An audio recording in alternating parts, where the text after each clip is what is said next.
We have all been taught to see Omni Man as a monster. But what if that's a lie? What if the villain of Invincible was never really the villain? Maybe this story was never about defeating evil. Maybe it was about understanding what power does to a good man. And maybe the most disturbing part, Mark may not be trying to escape his father's ideology. He's becoming the proof it was right. Nolan wasn't born cruel, he was forged like a blade, heated, beaten, sharpened by removing everything that is soft. On Wiltram, kindness wasn't noble, it was fatal. Love was a weakness, mercy was a wound. And if you are raised believing tenderness is what gets people killed, violence doesn't feel evil, it feels responsible. That's what makes Nolan tragic. Not that he was a monster, but that he was taught monstrosity was a duty. And those are not the same things. Monsters are simple, but a man shaped into one, that's tragic. And tragedy can change. Then Earth happened, and somehow a conqueror got corrupted by ordinary life, a loving wife, a son who fell asleep on his chest, the fragile ritual of being human. The funny thing is, an empire couldn't break Nolan, but love did, and I think that's beautiful. And people talk about the train scene as a proof he was always a monster. But in that scene, I see a man collapsing, still repeating an ideology he no longer fully believes. Because if Wiltram still mattered more, Mark would have died there. But he doesn't. That hesitation, that tiny fracture, cost Nolan everything. And he let it because some part of him had already chosen. I'm not a Viltrumite anymore. I feel shame and regret. Where he becomes heroic, not by saving Earth, by betraying the very thing that made him Omni Man. His people, his empire, his world. He didn't just lose a homeland, he became the reason it fell. Imagine outliving your whole civilization because your own hands helped bury it. That is grief, almost too large for a language. He chose conscience over blood, family over destiny, and paid for it with everything. No throne, not even a home, no place that he belonged. Earth fears him.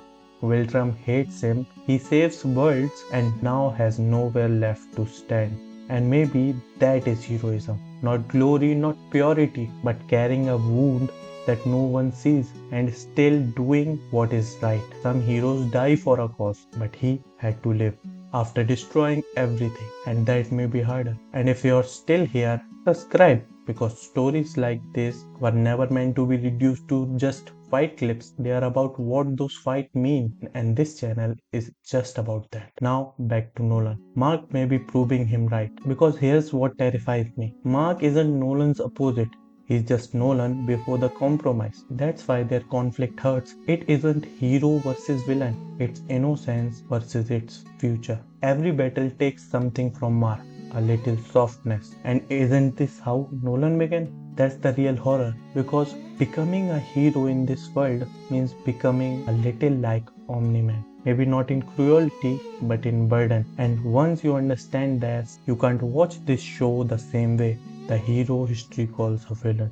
We think heroes are the ones who never fall, but maybe that's always a fantasy. Because maybe heroes are the ones who come back from what they become, who look at the wreckage they caused and still choose responsibility. And if that's true, then maybe Omni Man is heroic, not because he was good, but because he changed late, painfully, at cost. And changing after being wrong might be harder than being right from the start. Anyone can fight for what they were taught to. It takes something rarer to fight what raised you, to betray the god inside you and become a human. And maybe that's what Nolan did. A man never taught to love finds it anyway. A conqueror undone by a son, father who lost a world to save a child, and that wrecks me. Because maybe the most heroic thing he ever did wasn't conquering planet, wasn't winning wars, it was admitting the life he served was built on a lie and choosing differently even late, especially late. Because redemption isn't removing blood from your hands, it's deciding what those hands protect now. And maybe that's why Omni Man was never really the villain of Invincible.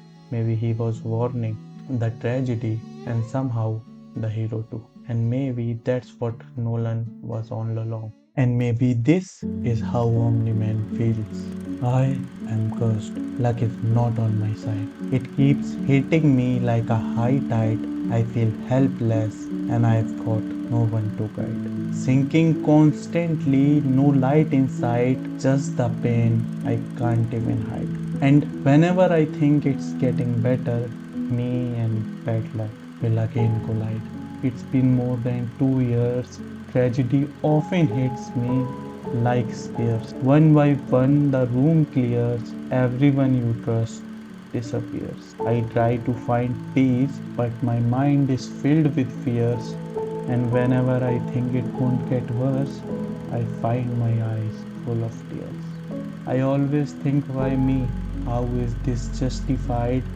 It's whenever I think it's getting better, then me and bad luck will collide. When life hits you so hard, you start to think, is this karma? Is this what I deserve? Maybe something I did triggered all this loud reverb. Maybe I am bad. Maybe I'm meant to be disturbed.